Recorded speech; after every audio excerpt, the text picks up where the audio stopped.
Chapter 9. What do you dream? Harvey didn't mention what had happened at the lake to anyone, not even Lulu. In part because he felt stupid for falling in, and in part because the house tried so hard to please him in the days that followed that he almost forgot about the accident entirely. That every night, in fact, he found a piece of coloured string with his name tag on it at the base of the Christmas tree, and followed it through the house to find a new bike, even more splendid than the one he'd lost 2 years before, waiting for him. But that was just the first of many fine surprises the holiday house sprang in quick succession. One morning, for instance, Wendell and Harvey climbed up into the treehouse to discover that the branches around it were swarming with parrots and monkeys. Another day, in the middle of Thanksgiving dinner, Mrs. Griffin called them through into the living room, where the flames of the fire had taken on the shapes of dragons and heroes, and were doing fiery battle in the grate.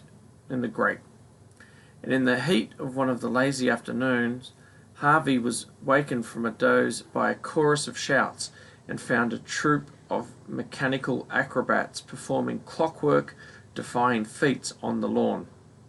The greatest surprise, however, began with the appearance of one of Rectus's siblings. "My name is Jive," he said, stepping out of the early evening murk at the top of the stairs. Every muscle in his body seemed to be in motion, ticks, jigs, and jitterings that had wasted him away until he would barely cast a shadow. Even his hair, which is a mass of oiled curls, seemed to hear some crazed rhythm. It writhed on his scalp in a knotted frenzy. "Brother Rictus sent me along to see how you're doing," he said, his tones succulent. "I'm doing fine," Harvey replied. "Did you say Brother Rictus?" "We're from the same brood, loosely speaking," Jive said. "I hope you call your folks now and then." "Yep," said Harvey. "I called them yesterday." "Are they missing you?" "Didn't sound like it." "Are you missing them?" Harvey shrugged. "Not really," he said. This wasn't strictly true. He had his homesick days, but he knew if he went back home he'd be in school the day after, and wishing he'd stayed in the holiday house a while longer. "You're going to make the most of being here then," said Jive, practicing a weird little dance step and down the stairs. "Yeah," said Harvey. "I just want to have fun." "Who doesn't?" Jive grinned. "Who doesn't?" He sidled up to Harvey and whispered, "Speaking of fun." "What?" said Harvey. "You never did get Wendell back for that trick of his." "No, I didn't," said Harvey. "Why the heck not?" "I could never think of a way." "Oh, I'm sure we could cook something up between the two of us," Jive replied mischievously. "It has to be something he'll never think of," Harvey said. "That shouldn't be difficult," said Jive. "Tell me, what's your favourite monster?" Harvey didn't have to think hard about that. "A vampire," he said with a grin. "I found this great mask." "Masks are good for a beginning," Jive said, "but vampires need to swoop out of the mist." He spread his arms, curling his long fingers like claws of some eye-gouging beast. "Swoop down, snatch up their prey, then rise up again, up against the moon. I can see it now." "So can I," said Harvey, "but I'm not a bat." "So? So how do I swoop?" "Ah," said Jive, "we'll have Ma work on that for us. After all, what's a Halloween without transformation or two?" He consulted the grandfather clock on the landing. "We've still got time to do it tonight. You go down and tell Wendell you'll meet him outside. I'll go up to the roof and find Ma. You'll meet us up there." "I've never been up on the roof." "There's a door on the top landing. I'll see you up there in a few minutes." "I'll have to go and get my mask and coat and stuff." "You won't need a mask tonight," Jive said. "Trust me. Now hurry up. Time's a wasting." It took Harvey only a minute or two to tell Wendell to go on ahead. He was sure Wendell suspected something, and he was probably preparing some counterattack, but Harvey knew that he and Jive had something up their sleeves. Even Wendell, expert on shock tactics though he was, could not anticipate. With the first part of the plan laid, he hurried upstairs again, found the door Jive had mentioned, and climbed up onto the roof.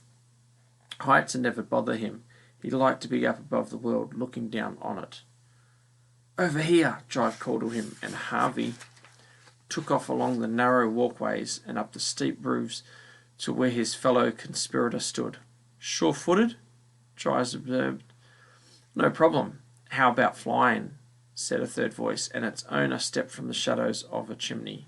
"This is Ma," Jive said, "another of our little family." Unlike Jive, who looked nimble enough to walk on the eaves of the whim, wherever the whim took him, Ma seemed to have a slug blood in her somewhere. Harvey almost expected to see her fingers leave silver trails on the brick she touched, or see soft horns appear from her balding head. She was grossly fat, her flesh barely clinging to her bones. Wherever it could, around her mouth and eyes, her neck, her wrists, it collapsed in clammy folds. She reached out and poked Harvey. I said, "What about flying?" "What about it?" Harvey said, pushing her hand away. "Done much?" "I flew to Florida once."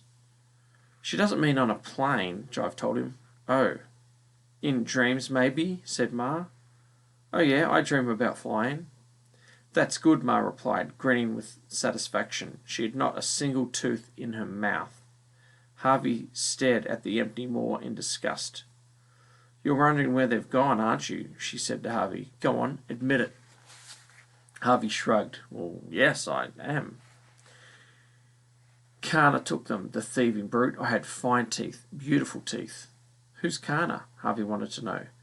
"Never mind," Jive said, hushing Ma before she could reply. "Get to it, or he'll miss the moment."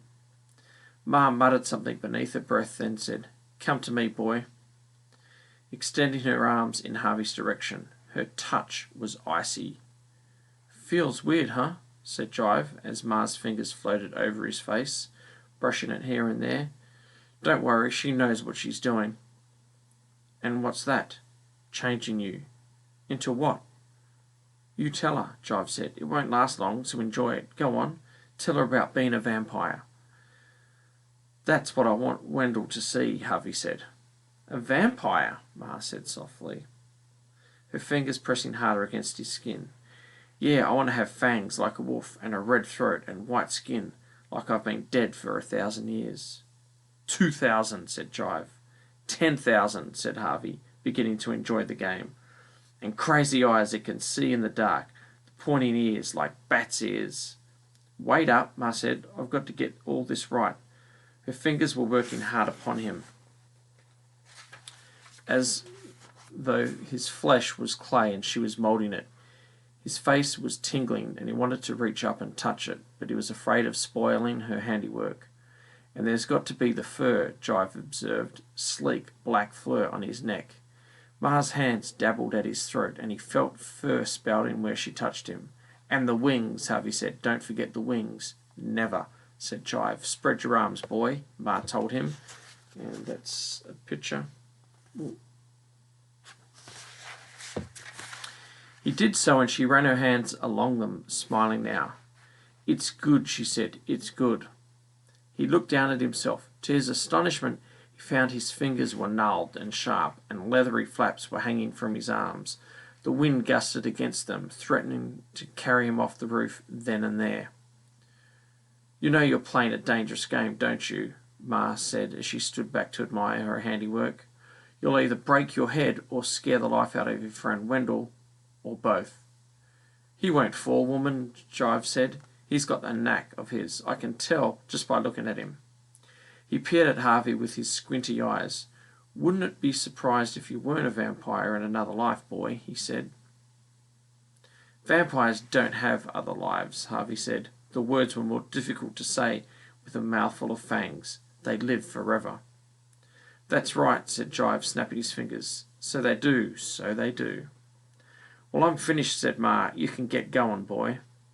The wind came gusting again, and if Jive hadn't been holding on to him as they walked to the edge of the roof, Harvey would surely have been carried away. "There's your friend," Jive whispered, pointing down to the shadows. Much to his amazement, Harvey found that he could see Wendell quite clearly, even though it was pitch dark in the thicket. He could hear him too, every little breath, every beat of his heart. "This is it," Jive hissed, putting his hand on Harvey's back. "What do I do?" Harvey said. "Do I flap or what?" "Jump," Jive said. "The wind will take care of the rest. Either the wind or gravity." And with that, he shoved Harvey off the edge of the roof and into the empty air.